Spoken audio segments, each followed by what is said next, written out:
Return on equity, ROE, and return on assets, ROA, are two fundamental financial metrics used to evaluate the profitability and efficiency of a company. Both ratios offer insight into a company's ability to generate profits, but they differ in what they measure and how they impact business decisions. Understanding the key differences between ROE and ROA can help investors, analysts, and company management assess financial performance, manage risk, and make informed strategic decisions. In this video, we explore the top 10 differences between return on equity, ROE, and return on assets, ROA. 1. Definition. Return on equity, ROE, measures a company's profitability by comparing net income to shareholders' equity. It shows how efficiently a company uses the capital invested by its shareholders to generate profits.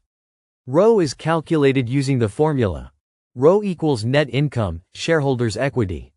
Return on assets, ROA, on the other hand, measures how efficiently a company uses its assets to generate profits.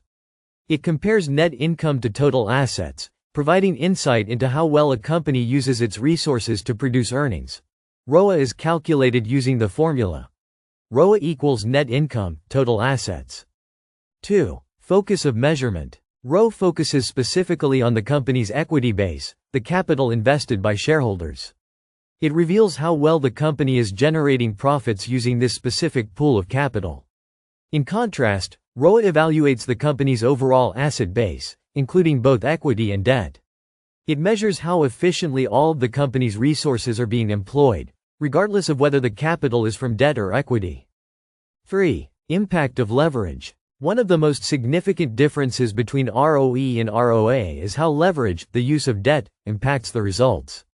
ROE is more sensitive to financial leverage. If a company uses debt financing to fund operations, it can boost ROE, since the debt increases the equity base while the net income remains the same or grows.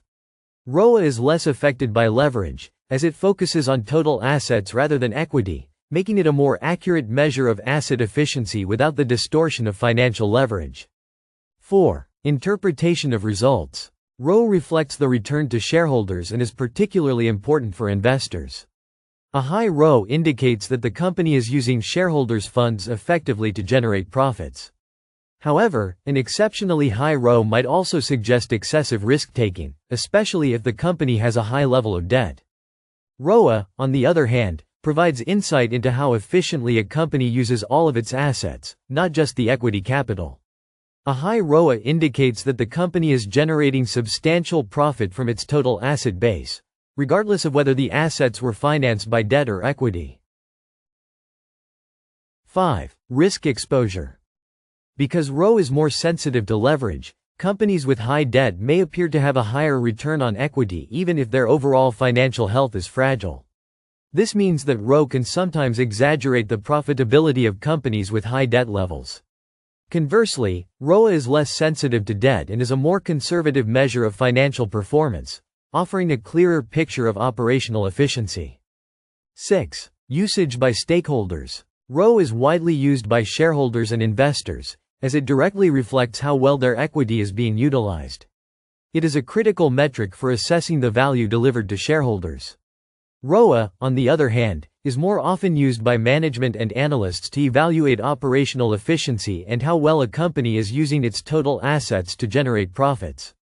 It is useful for understanding the effectiveness of resource utilization. 7. Industry relevance. ROE can vary significantly across industries. Capital-intensive industries with significant debt, e.g., manufacturing, utilities, tend to have higher ROE due to their leverage, while industries with low capital intensity, e.g., technology, might show lower ROE. ROA, however, is generally more comparable across industries, as it focuses on asset efficiency rather than the capital structure. As a result, ROA can provide a more accurate cross-industry comparison. 8. Effect of non-operating income. Both ROE and ROA can be impacted by non-operating income, such as investment gains or asset sales. However, because ROE focuses on shareholder equity, it is more likely to be affected by these types of transactions than ROA, which is more concerned with total assets. Companies with significant non-operating income might show a skewed ROE, even though their core business operations might not be as profitable. 9. Impact of asset-intensive businesses. In asset-heavy industries like real estate or manufacturing, companies typically have large amounts of fixed assets, e.g., property, equipment. ROA is more relevant in these industries because it measures the company's ability to generate profit from its substantial asset base.